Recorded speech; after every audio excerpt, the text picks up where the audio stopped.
Hey everybody, it's Bill Cecil again with your tip of the day. Hey, today's tip is to use peer pressure in your room to your advantage. I can tell you, in my classroom, I can tell my kids to do something over and over and over again, and sometimes it doesn't seem to have any real effect. But if one of their teammates tell them to do something, especially one of the kids that they respect, man, they jump right to it. Peer pressure is going to exist in your room, either good or bad. You know how that works. You might have one kid in the room that's goofing around and he gets other kids to goof around. That's peer pressure, right? Peer pressure is going to be there, good or bad. I try to find positive peer pressure and use positive peer pressure in my room. For example, at lunchtime, my kids want to be one of the first groups to get down to the lunchroom because that line gets very long to get your lunch, and it eats up a lot of their time where they could be sitting down eating their lunch. They're just waiting in line. So they want to get down there early. What I tell my kids is that we're not going to go down until everyone's in line is quiet and facing forward and away from their lockers. And sure enough, I can repeat that over and over again, and sometimes it seems like they're in no hurry.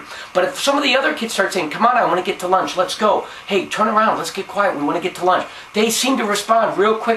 So I'll just sit back and relax and let the kids take over with that positive peer pressure. It works fast, it works like magic. Same thing at the end of the day. My kids want to get out of there when that bell rings. They want to catch their buses. They want to start walking home. They want to start having some fun on their way home out of school. Definitely they want to get out of there. What I tell my kids is if you want to be one of the first groups out of my classroom, you got to have your whole group sitting down together with a clean floor, everybody seated and quiet in your chairs. First groups that can do that will be the first ones out the door. And believe it or not, I don't have to say much after that because the kids will, I can hear them back there saying, "Sit down, quit goofing around, hurry up, get the floor clean, you got paper on the floor, get that up, good job, okay, everybody sit down, now be quiet."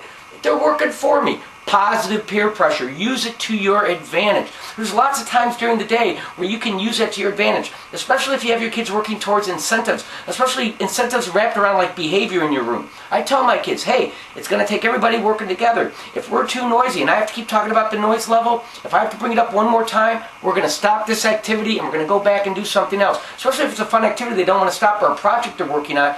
You'll hear kids within the group. By the way, I tell my kids they can't shush each other, but tell your kids in different ways to get quiet and to stay focused. I watch them in the groups. They're down there working saying, "Hey, bring your voice down, bring your voice down." Or, "Hey, stay on task because we want to have more time." They're working for you. Use that positive peer pressure. It makes such a big difference. It makes you less of the nag telling the kids over and over and over what to do. Sometimes they tune us out. Well, when their friends tell them, when their peers tell them to do something and it's important, it gets done quick. Use that positive peer pressure in your classroom. It will make a difference. Hey, and remember, best year ever. You have the power to make it happen.